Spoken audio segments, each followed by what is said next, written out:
So the French colony in Saint Domingue began in the 17th century as a pirate outpost. And its original French inhabitants made their living selling leather and a kind of smoked beef called boucan. All that beef actually came from cattle left behind by the Spanish, who were the first Europeans to settle the island. But anyway, after 1640, the boucan sellers started to run low on beef. And they were like, you know what would pay better than selling beef jerky? Robbing Spanish galleons, which, as you'll recall, were loaded with silver mined from South America. So by the middle of the 17th century, the French had convinced many of those buccaneering captains to give up their pirating and settle on the island. Many of them invested some of their pirate treasure in sugar plantations, which by 1700 were thriving at both producing sugar and working people to death. And soon, this island was the most valuable colony in the West Indies and possibly in the world. It produced 40% of Europe's sugar, 60% of its coffee, and it was home to more slaves than any place except Brazil. And as you'll recall from our discussion of Atlantic slavery,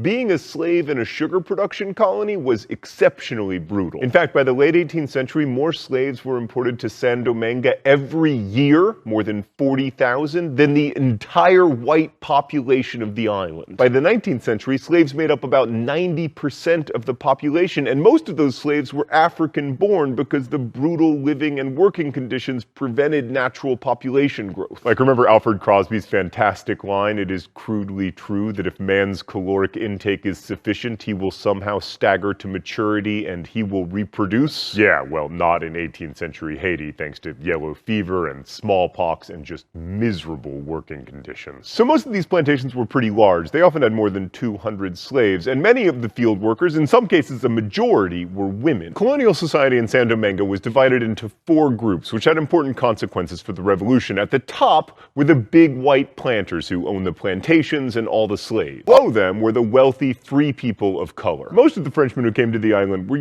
men, and they frequently fathered children with slave women. These fathers would often free their children. Wasn't that generous of them. So by 1789, there were 24,800 free people of color, along with about 30,000 white people in the colony. The free people of color contributed a lot to the island's stability. They served in the militia and in the local constabulary, and many of the wealthier ones eventually owned plantations and slaves of their own. And then below them on the social ladder were the poor whites, or the petit blancs, who worked as artisans and laborers. And at the bottom were the slaves, who made up the overwhelming majority. I know what you're thinking. This is a recipe for permanent social stability. No, it wasn't. Okay, so when the French Revolution broke out in 1789, all these groups had something to complain about. The slaves obviously disliked being slaves. The free people of color were still subject to legal discrimination no matter how wealthy they became. And the poor whites, in addition to being poor, were resentful of all the privileges held by the wealthy people of color. And the Grand Blancs were complaining about French trade laws and the government's attempts to slightly improve the living and working conditions of slaves. Basically, they were saying that government shouldn't be in the business of regulating business. So the unrest in what became Haiti started in 1789 when some slaves heard a rumor that the King of France had freed them. Even though it was across the ocean, word of the changes in France reached the people of Haiti, where the Declaration of Rights of Man and Citizen, while terrifying to planters, gave hope both to free people of color and to slaves. At the same time, some petit blancs argued that there was inadequate discrimination against blacks. They identified with the Third Estate in France, and they called for interest rates to be lowered so they could more easily pay their debts, and they began lobbying for colonial independence. The psychology here shows you the extent to which slaves were not considered people. I mean, these radical petit blancs thought that they were the oppressed people in Saint Domingue because they couldn't afford to own slaves. And they thought if they could become independent from France, they could take power from the people of privilege and institute a democracy where everyone had a voice, except for the 95% of people who weren't white. Then in 1791, these radical petit blancs seized the city of Port-au-Prince. You'll remember that by 1791, France was at war with most of Europe, and just like with the 7 Years' War,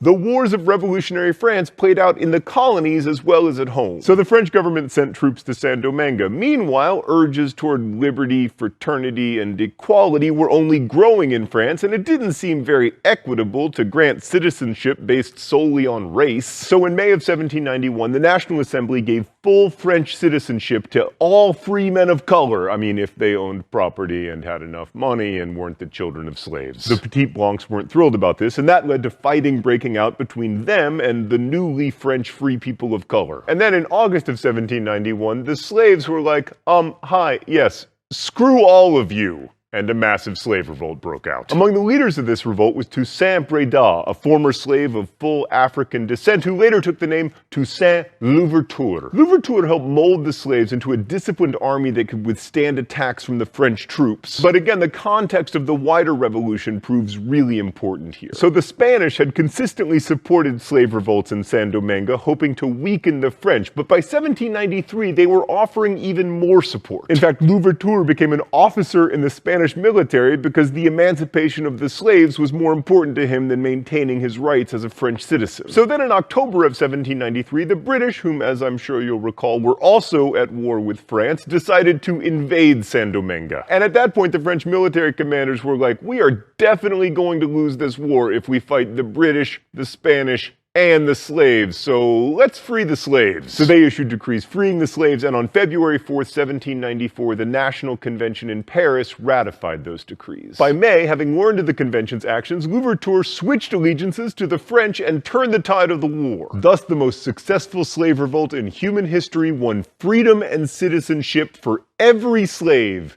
in the French Caribbean. But emancipation didn't end the story because the French were still at war with the Spanish and the English in Saint Domingue. Luckily for France, Louverture was an excellent general, and luckily for the people of the island, Louverture was also an able politician, and between 1794 and 1802, he successfully steered the colony toward independence. So although slavery was abolished, this didn't end the plantation system, because both Louverture and his compatriot André Rigaud believed that sugar was vital to the economic health of the island. But now at least people were paid for their labor and their kids couldn't be sold. Now you can compare it to Foxconn. But soon Louverture and Rigaud came into conflict over Rigaud's refusal to give up control over one of the southern states on the island, and there was a civil war, which Louverture, with the help of his able lieutenant Jacques Dessalines, was able to win after 13 months of hard fighting. Louverture then passed a new constitution, and things were going pretty well on Saint Domingue, with the small problem that it was still technically part of France, which meant that it was about to be ruled by Napoleon Bonaparte.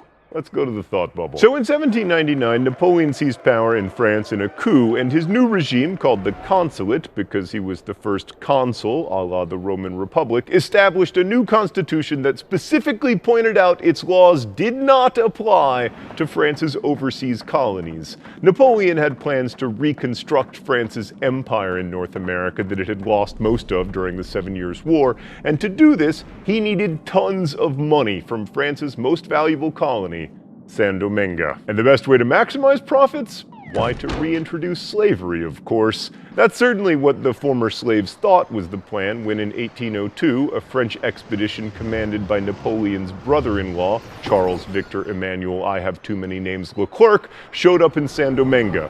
This started the second phase of the Haitian Revolution, the fight for independence. So Leclerc eventually had Louverture arrested and shipped to France, where he died in prison in 1803, but this itself did not spark an uprising against the French, because Louverture wasn't actually that popular, largely because he wanted most blacks on the island to continue to grow sugar.